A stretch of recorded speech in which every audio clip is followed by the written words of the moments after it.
Well, keep in mind Radiant's this could pick. also potentially be a Wyvern free. We've seen some teams do that. I don't know if Rezo plays too much Wyvern at the moment, but okay, we've got a spec coming out. Possible. Mm-hmm. This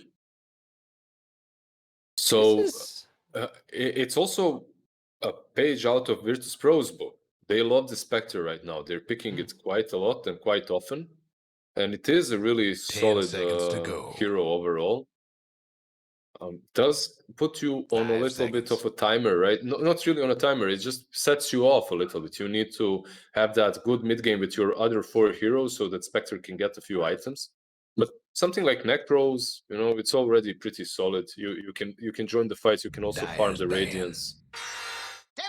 Yeah, I feel like every day we're just seeing a different pro complain about Necros and how OP they are Mhm. right now. But the Timber coming out, I mean, I guess it's not bad against Spec on the lane. It hasn't got like a direct counter like the strength heroes in the enemy lineup or anything, though, right? He's not countering anything, but he's uncountered as well. Yeah. Right? There's no heroes that are great versus a 10 hero. seconds to Pango with go. Vessel is good, and Vengeful with the minus armor is also good. But 5 there's nothing seconds. really that just crushes him. That there's no big nukes, no magic damage. So because of that, this is a pretty good, solid pick for Virtus.pro, and NIP will have to answer this Timbersaw in their last pick, which is also pretty cool because now you don't have only this last pick of Virtus.pros to think about. You also have to think about Timbersaw in this last pick of yours. So because of that, it's pretty solid. It's pretty cool, and it's this Wyvern, by the way. One other reason, plus the Timber that Radiant's I completely ban. forgot, is Meepo. NIP loves their Meepo, so that could be a reason as well. That's true. Do you think is Meepo a bit greedy in this draft for them now? Yeah, Though, yeah. yeah. I mean, they did pick Wyvern before the Spectre, right? So, Mm. but it is quite greedy. If you're they actually had the same 3 heroes with the Meepo draft before, like Chen, Pango, Venge, 10 but they seconds did to not have the go. Spectre. Usually, they would have something a bit more active. 5 seconds. Yeah. And one active carry is removed from the viable picks as Nip. They rounded their bands out with Slark. It makes sense. It's actually kind Mhm. of a fast hero, right? Like we already highlighted that you can see from Nip's draft, they're interested in, having a decent mid game, but focusing on that Spectre coming online later. Mhm. I, this Slark is just a good pick overall for VP. I think it's what they would need, and it's pretty good versus Spectre. And uh, another thing that's pretty solid about VP's draft so far is the fact that you can put Nature's Prophet mid, off lane, safe lane, and same can be done with the Timber Saw. So your lineup is very versatile when it comes to Radiant's where each one pick. of these heroes is gonna go to. Mm.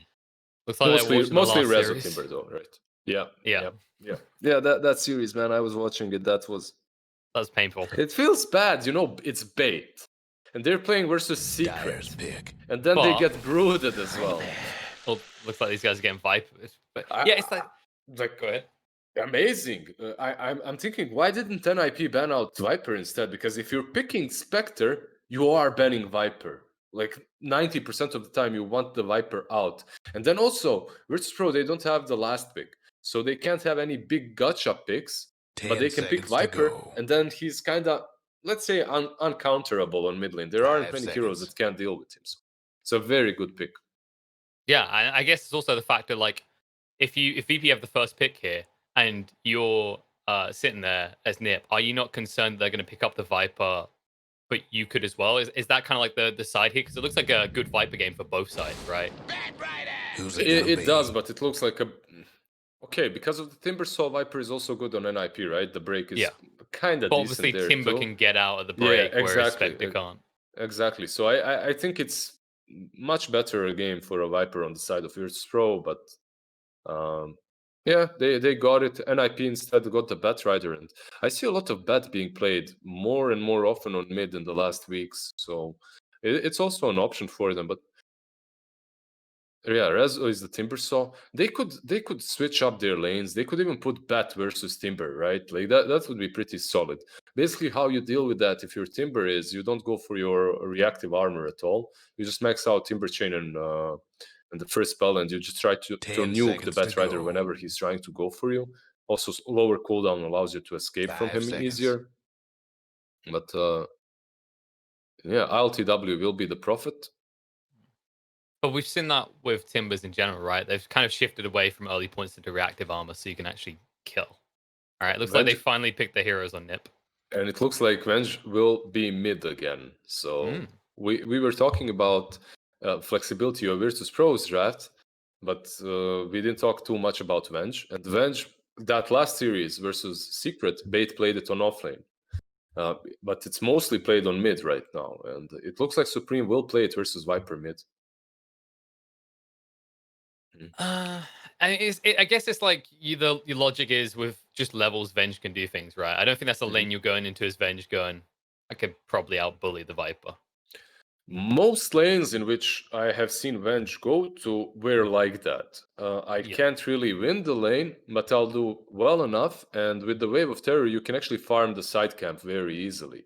And eventually, you do quite a lot because of your aura and the minus armor. So you contribute to the team a lot later on. The problem is both Spectre and Vengeful suffer versus this Viper quite heavily, quite a lot. That Nether Toxin is going to hurt both of them. No, most definitely. I guess also maybe one of the positive upsides is if you do get a slight lead as that Venge in the mid lane, Viper hates physical damage. Like that's the way you can deal with him, right? Because it's all about that magic resistance that we've seen previously. Something you don't benefit from in that situation. We'll see how this one goes down. It's kind of interesting to watch Nip clearly take so long to kind of discuss what they want to do with their heroes. I know there's been kind of discussions before about maybe making that phase blind because it does give whatever team waits out the other longer an advantage, right? Because then you can try and adjust your picks to whichever lanes and hero matchups will work better. I completely agree with most of pro players and casters that are calling that out. But then again, just get the team with players that can play every lane. At least core players that can play any lane. And then you have the next level mind games. So. That's true. We have seen that kind of evolution, right? I think this tournament, OG was probably the one I've been seeing doing it the most at the moment, where they'll just switch out Thompson and Sumail. Yeah. One thing that you have to keep in mind is that most of us casters, we aren't playing the game as much as we used to, analysts even. We aren't playing as much as we used to, right? Like when we were in pro teams and whatnot. And because of that, we're a little bit out of touch. No matter how you play your pubs, you're a little bit out of touch with the scrim game. And most of these teams have played each other and kind of know what's about to happen. So they can predict, even with the switches, they can predict where everyone is going. That's true. I guess my point would be that it just puts even more emphasis on having those flexible players. Otherwise, you can potentially get screwed by your own draft. Yeah, but you can see actually it happening a little bit here. Charlie is going offlane together with Saberlight.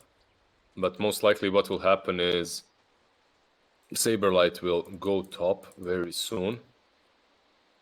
Let's see, actually. This is very peculiar that both of them are starting bottom because they're cores. This should be. Are they doing it? Is Era because Era has Orb of Venom. Look at Rezo. Like Rezo hasn't even committed. He was just standing mid, waiting to see them make a choice. So because they're just willing to sit here, that's going to kind of backfire a little. Yeah, but what is his choice if he runs here and he runs into the Batrider? I guess Batrider has to stay and Spectre has to leave, right? That should be the case. But if Spectre leaves, then Timbersaw also TPs and follows her. That's the problem they've now got themselves into. Yeah, unless Charlie runs top. But that's a very long run. He could throw out daggers, okay? That would speed him up a bit. But he's going to go for the TP, and that should just force the response. I guess the only problem you have is when trying to do this against VP, they're the ones with the Nature's Prophet. So to a degree, they can kind of be ahead of you on the TP. Yeah, and they're doing that. They're doing that right now with normal TPs. Prophet did go bottom, and I think this is how the lanes should settle for a little while at least. But how big is that advantage? I'm not sure because you do have Chen as well. Yeah. So on one side you have Prophet, on the other you have Chen. Chen, however, has a way longer cooldown. And of course, the catch for him is he has to go to the lane and then bring that person in, whereas the Prophet is kind of freely able to move around the map himself. Yep. Mid, however, hasn't switched up, and it's already going as we expected. You almost had it. And it's not like this Vengeful is going to reach some big power spike in which he starts doing better. It's not like that. The best thing that will happen for Supreme is when he starts farming the side camp. They kind of scale the same. Raid bans on Viper, raid bans on Vengeful. But the sad reality is the difference is at level 6, right? Where Viper then all of a sudden has kill potential, but Avenge is level 6. Your ultimate isn't going to change what will happen. Yeah, like he just had TP. That's actually awful now for Supreme because he does not have boots or anything. He's forced to run back down mid, and that hurts. No, it definitely does. I mean, he couldn't back away to use the salve. That was the problem. There's just too many stacks to slow once you have level 2 poison attack. And that means that he's probably going to be a whole level behind, at least. So usually what happens, how Thompson deals with this is he Wave of Terror is this side camp and farms the augurs or whatever creep wave is there, whatever creep camp is there. And I think it's a nice solution. Basically, if you're playing versus Viper, you don't want to be laning versus him anyway, so... Sure. Yeah, usually the way we see Vipers being dealt with is later on you rotate heroes, you overwhelm, kill him. I guess there's the potential for that, right? Like, you have stuns and you have that Chen army that could maybe gank later. Yeah, later on, maybe once he hits level 6 and you are 6, you can swap into some Chen army, like you just said. There are gank potentials on NIP side, definitely. Batrider is also good a bit later on. But there is nothing you can do until you get those levels. It's also the Pango, right? If you get 6 on Pango, then rotations on Vipers are pretty easy because it is one of the slower heroes in the game, if not slowest. Yeah, Charlie on the bottom lane again. And he is going for the Necros, it looks like. Why he's on the bottom lane is because ILTW used his TP back and then he TP'd to the lane. So they abused that cooldown of his a little bit. Yeah, he does have him available again, so if they want to switch it up, they could. Top lane. Was made top, and now Zart's will be turned on as a result. With the slows coming out from Era, that's finally going to be a first blood, and it goes the way of Nips. The tip as well. He was really close at having 5 Shadow Poison stacks on Saberlight. Sadly for him, he didn't manage to get all of them out, and Bat just turns. And now we might see a lot of rune control coming out from Ninjas in Pyjamas. You can already see they've got the Pango top. They've got Chen bot. So actually, I reckon Era might be able to get the other Swashbuckle if he's feeling brave. It looks like they'll just let him have it. Every rune going the way of Ninjas in Pyjamas. Yeah, that's pretty good. They didn't pick that one last one up, right, on their side of the triangle, but probably should go their way. Yeah, you'd imagine Supreme is really suffering hard here. He is 2 levels behind. Net worth as well tells the similar story, 700 gold behind. And now he's going to be further behind. You can see him moving forward. Dead. He held the point, and then he finally invests it. Gets the kill after he TPs. He's dead. That was a very interesting TP because you can see that he's dead, even with it. Maybe it's the moment he comes up on the high ground, right? You're like, yep, you're going to die at this stage. Either you TP before he's on the high ground or not at all. Maybe he was trying to see if Viper stops attacking, you know. Maybe Viper doesn't see it as well and thinks, okay, I'm not killing him, and lets him TP out. That was possible too, but it's no one, man. If he sees the right attempt, yeah, like, he's gonna go for it. And he's looking to exploit their weakness. He's on his way towards an Athos already. Pretty damn good in this game against the Spectre, the Pango, every hero really. Towers getting beat down. And it's also their catch is very limited. It's not why Athos is good versus NIP. I would say that why is it good for Virtus.pro? And that's because their catch is their stuns. They don't have stuns. Look at this draft. They're expensive. You have Winter's Curse, that's it. Winter's Curse, and you have Disruption, I guess, from Shadow Demon, but that's really not it. That won't help you kill people. Yeah, Sprout's not going to help either, right? Like, 4 of the heroes on the side of Ninjas in Pyjamas have ways of getting out of trees. It looks like they've decided to have Arrow just leech mid. Probably a better move, right? Because in fairness to Ninja Pyjamas draft, like we can talk darkness about this Viper, but if you look at their heroes when they get 6, Lasso, Swaps, Horde, Roll and Thunder, these are powerful ultimates. Yeah, just try and delay as much as possible. Get Supreme back online. Top lane, Rezo. The dive. And Timber's going to go down. The disruption didn't save the day, and Saberlight will just go for a cheeky TP away. It'll fail. What is it with people trying to TP from this Viper? Yeah. They probably had the same discussion, and they said, guys, look, they have absolutely no ways of stopping TPs, no stuns. They can still kill you though. That also works. Tower could use a hand.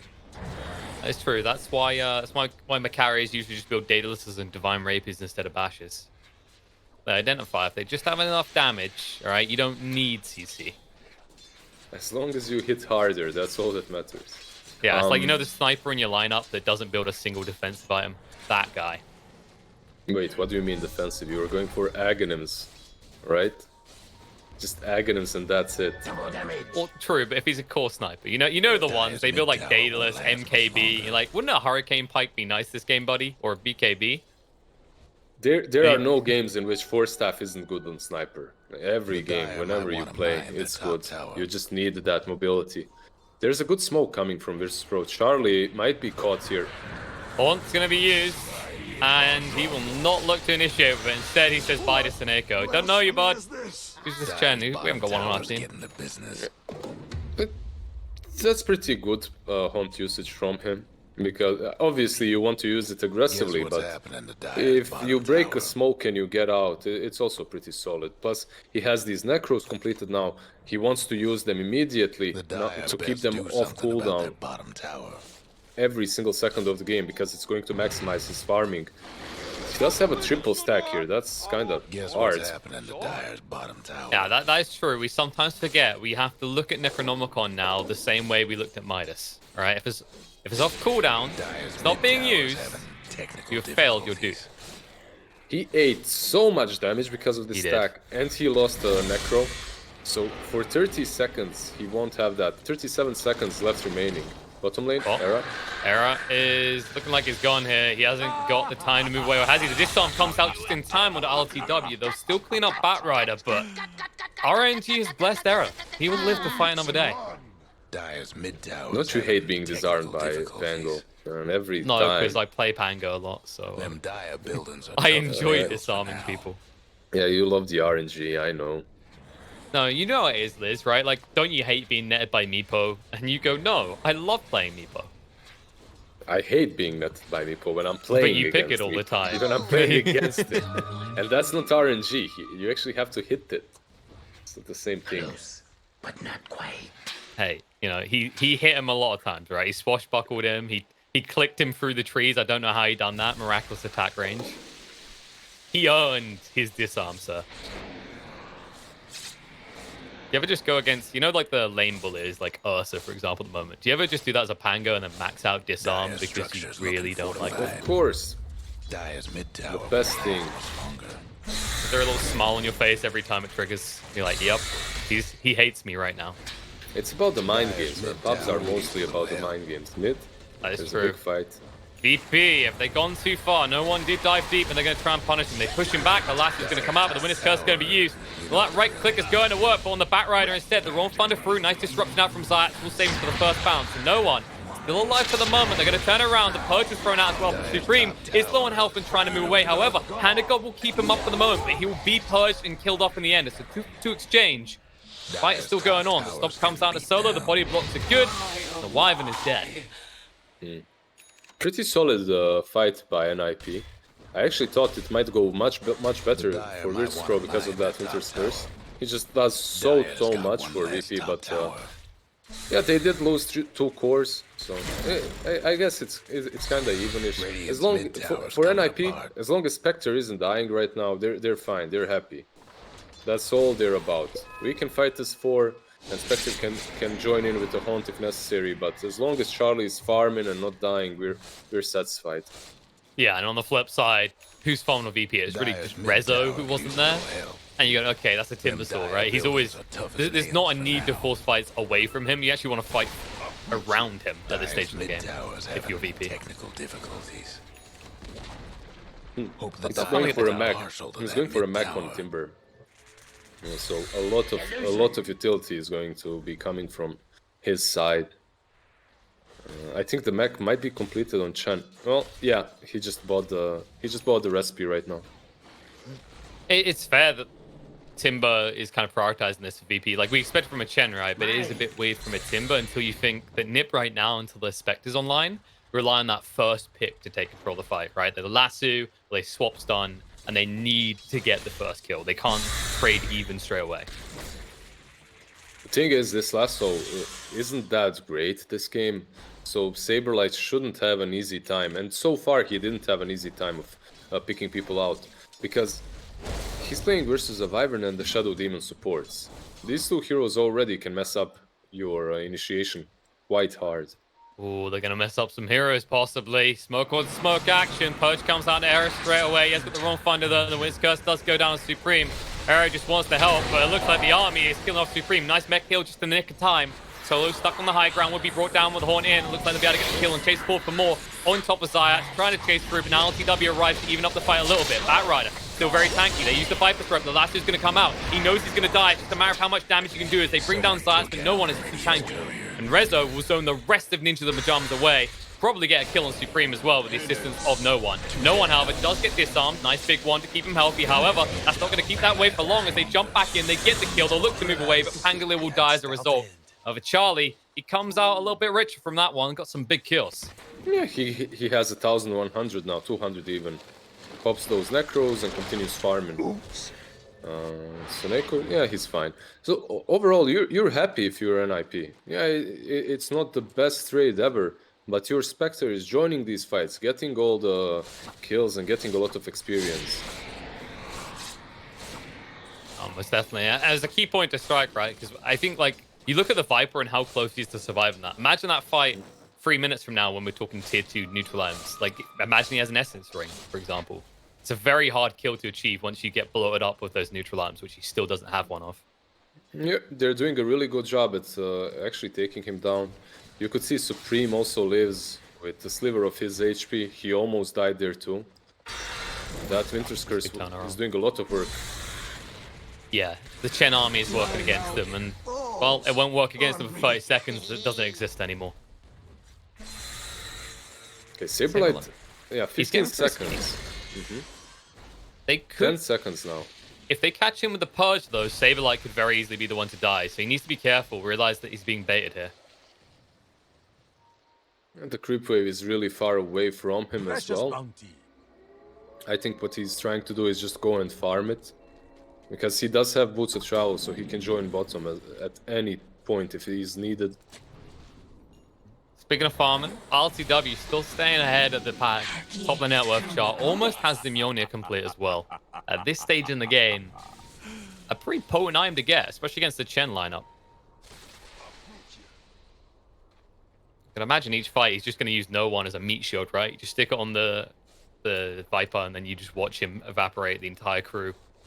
It's pretty solid on him as well. What about Spec? Nothing about Spec. Nothing happened here, Liz. Like he was hunting that Wildwing Ripper, you know. He's like, that's my gold. You can't have it. He had the contract to Atos a neutral creep, so nothing wrong there. Has anyone believed you when you've explained it to him like that? That there is actually a contract that does that? Yeah, of course. People believe. Then they report you, but they believe for a second. They Google research it, come back and just hit the report button. Alright, well, because of that, Spectre gets to live to fight another day or farm another day as he's getting ever closer to that Sacred Relic and 1,200 gold remaining. And as that happens, Pango in the bot lane will be dove and killed off. And that should secure a push in. But it's a tier 2, it's still far away, and you can see Supreme's already getting ready to cut the wave.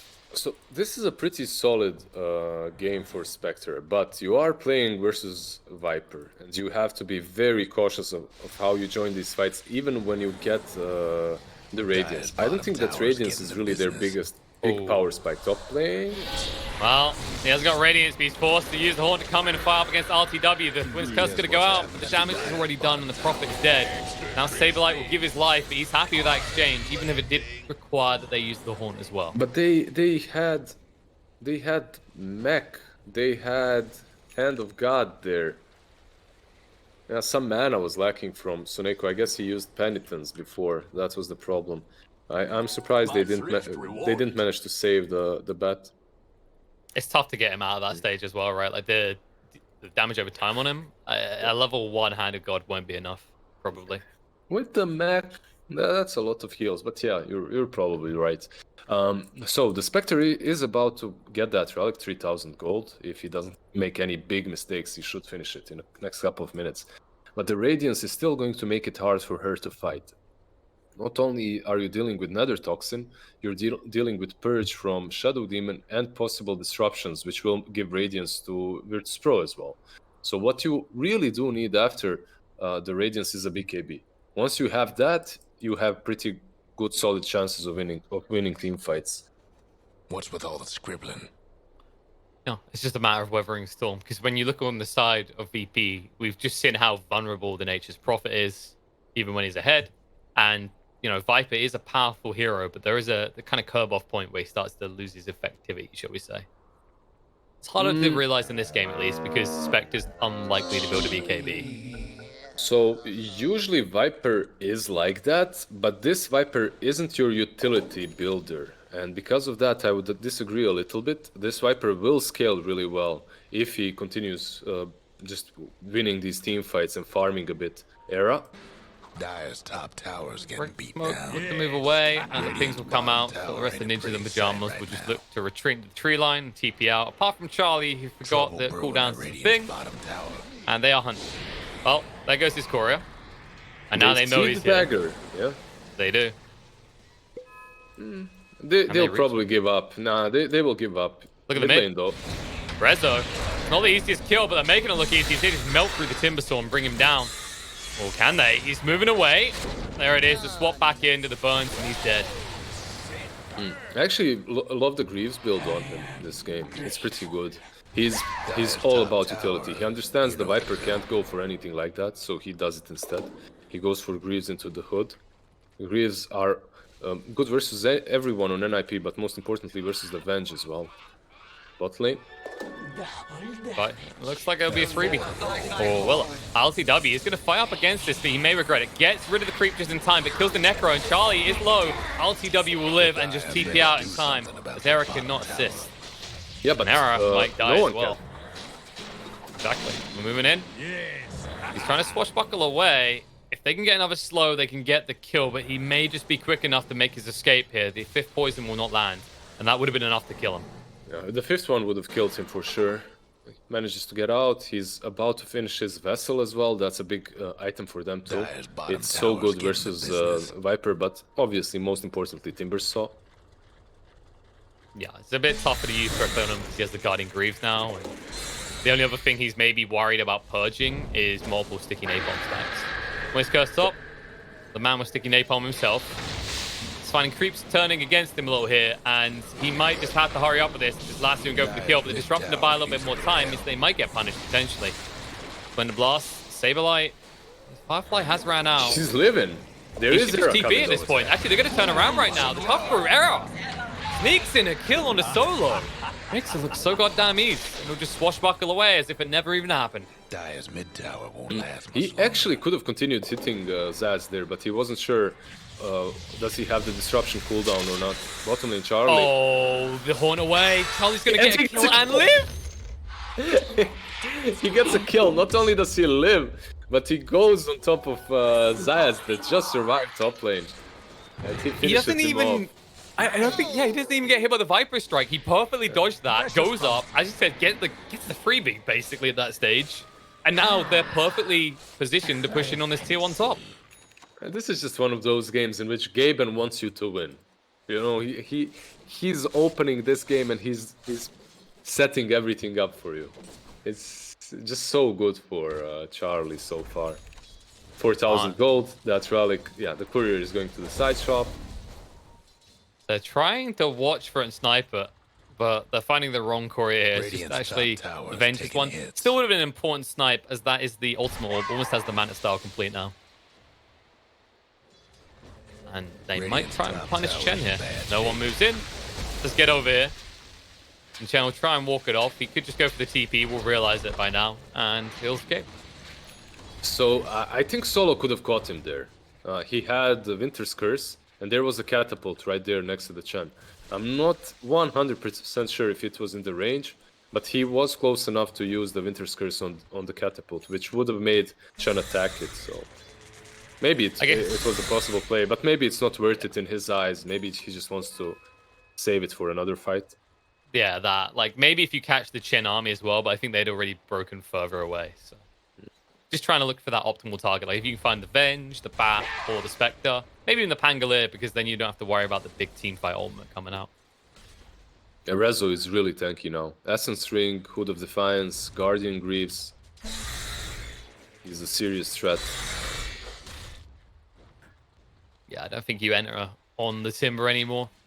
But that's kind of the way the Timber drafts work. Even when you've got the Spirit Vessel, really, it just doesn't feel like the kill you need. If anything, with VP's draft, you need to snipe the supports, right? Because you've got the saves and the resets, the Winter Wyvern and the Shadow Demon. Oh, certainly. Yeah. You want to kill the supports and Prophet first. Those are your easiest kills, but that same Prophet has a BKB completed. It's a 10-second one. Radiant's top tower. And he has the DD, so they're going to look to fight.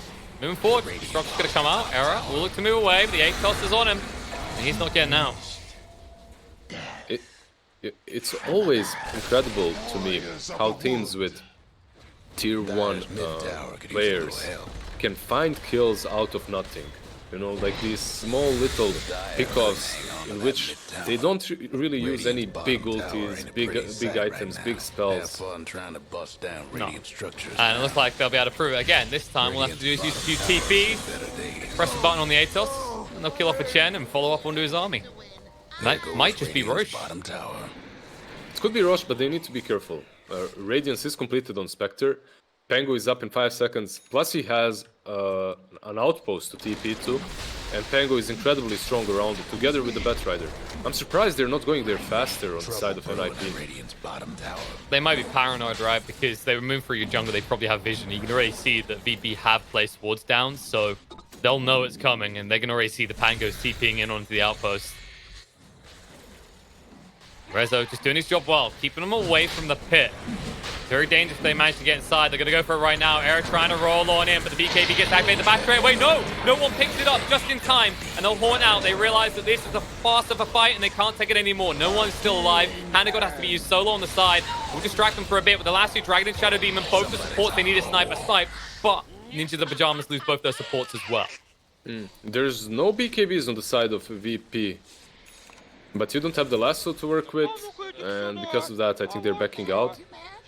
And you're playing versus an Aegis, obviously. Yeah, you saw that they wanted to try and very sneakily just take that Aegis away from no one, but it just wasn't possible. Maybe if he was clicking a little bit faster in that pit, you never know. You just try for that. Especially when a Pango, your Pango is side stunning them as well. He had a small opportunity to pick it up. Especially when I think it was the Prophet was just stunned at that point as well. Which optimally you want to put the Aegis on the Nature's Prophet. You already said he's the easy core. You know what's also crazy? How no one adapts instantly to the situation. So a minute ago, he queued up a BKB after finishing Yasha. Because the game is a little bit safer for him with the BKB. But now when he gets that Aegis, he doesn't need the BKB anymore. So he goes back for Manta. And it's pretty good because you really want the Manta over BKB. Yeah, it just gives you more aggressive potential. Speed, damage. Makes sense. Looks like they need to shrink this map quickly, but Ninjas of Pyjamas have done a good job of keeping bot lane pushed out, so they can't try and, get at this tower. Maybe the easier one would be around top. You can already see that Virtus.pro are positioned further away from that side of the map. The seeds of fortune. Nipper exploiting that. However, the problem is, yeah, they're under vision. That's the problem. They have very good vision, and Soneko might die because of it. Yeah, he's done so. They don't even use the wrong thunder. This sees no point in it, and this is the power of the Nature's Prophet. Instantly, he's like, wait, what? Top tower could be here. Okay, TP in, let's go. It's really good that he didn't Rolling Thunder in. If he committed, Supreme bottom lane. He's trying to get out of this, and he should just about live. Yeah, the purge and the poison wasn't enough. Maybe if LTW joined that a little bit earlier, but he's busy taking down towers. That's probably a better call as well. Instead of chasing some heroes across the map. That's true. He's a prophet. It's in his name, right? Towers, they give profit. So he's going to look for more as they push into the tier 3. There's a DD on Spectre. Dire's top tower. You know Dangerous. the drill. They do have the horn. He could be baited with this because he doesn't have a BKB. He needs to be careful. There it is. Horn in. Trying to split them up a little bit. Gives the vision. They move in. The last is going to come out of Wyman straight away, but they're not killing him anywhere near quick enough. He could actually throw out the winner's cut. Keep the Batrider out of this. And now, rolling Thunder through. The Spectre already down just melts to the damage. And now Supreme, he wonders why the hell he ever backed this place. Taneko will finally use that Hand of God. He could not hit the buttons quick enough to save the life of the Spectre. Radiant's mid And tower you is don't getting expect banged your up. Spectre to be dying that fast. Dire's What was top that? ranks is in trouble. He haunts in with the Radiance, instantly gets disrupted by Zayat. He uses Soul Catcher and another Toxin from Viper. Just make this hero a creep. It absolutely destroyed him, and you could tell that the panic was setting in. Saberlight, definitely both calls from Nip to be panicking right now, as they're going to turn it 1 into 2 for 1 as they bring them both down. This game. Yeah, there's no way you can actually fight up against this. They've maybe got one fight left when they're up. They haven't called GG just yet, but it feels that way. You still have buybacks on your 2 core. GG. Yeah, screw those buybacks. I don't want to play this game anymore. My GPM already looks bad as it is. What's the point of making it look worse? We're done here. Go game 2. VP take game 1 from Ninjas of Pyjamas. I really think that it comes back and down to the drafting. NIP, their draft is solid, but not versus a Viper. They made this one big mistake in letting that hero go through. I'd much rather play against a Slark than versus a Viper that just delays your Spectre. And Spectre is already a very delayed hero. She needs that Radiance before she fights most of the time. And in this game, even when you have that Radiance, you need to go straight into the BKB before you fight. And you could see that he had it queued up, but it was far, far away. You could tell that the panic setting in that final fight when you checked Charlie after he died, his Radiance was off. So, you know that moment you have this where you mash every button, and you're like, why am I dead? What has happened here? It's not really just mashing any buttons. He's doing that because of the disruption of Shadow Demon. So he doesn't get the Radiance himself. But now I'm wondering, maybe if they fought the Roche fight a little bit earlier, and maybe even if they committed into killing that Viper so he doesn't have that Aegis, maybe that would have given him an extra few minutes to get that BKB, but he never did, and he just disappears in this last fight. Yeah, it becomes such a tough fight because you're TPing into that outpost of the Pangolier, right? And Rezo done a fantastic job of zoning there. And actually, like, I think that's one of the big things to take away from this game is time and time again, these fights, VP's positioning. Like that final fight, the reason it goes so well is, although it seems counterintuitive against heroes like Pangolier, they just say group together. Because as soon as he haunts in, they can just throw down the Never Toxin and they're always going to be hitting him with it. Yeah, that's really how you play against Spectre. Now, in this game, it could be problematic because of the Pango, like you said, right? You can roll through all of that, but they didn't care as long as the Spectre dies in 2 seconds. Chen wasn't even able to use Hand of God and Mech on time. It's crazy. It's crazy that you give your position one so much time and so much space, and then he dies in 2 seconds. Stupid. Yeah, and this game wasn't over in 2 seconds, but you could feel it rearing the way of VP for quite a while at this point. Almost 30 minutes in, but the difference was definitely felt. And VP are starting to assert some serious dominance after a rough start in this group stage. And like we said, these points, they're very important at this stage. However, I do believe that means that VP have actually made it through and Ninjas of Pyjamas can't now, because Ninjas of Pyjamas down at 4 points. VP had 6. They get 1 point already because there's 1 point per game. So you get 3 points for 2-0. 2-1 is like 2 points and 1 to the other. But yeah, it's a rough one now. I mean, Nip, they're out. There isn't anything really to play for, but I'm sure that will give us an entertaining game too nonetheless. We'll see what will happen after the break when we come back for game number 2, Virtus.pro versus Ninjas and Pyjamas.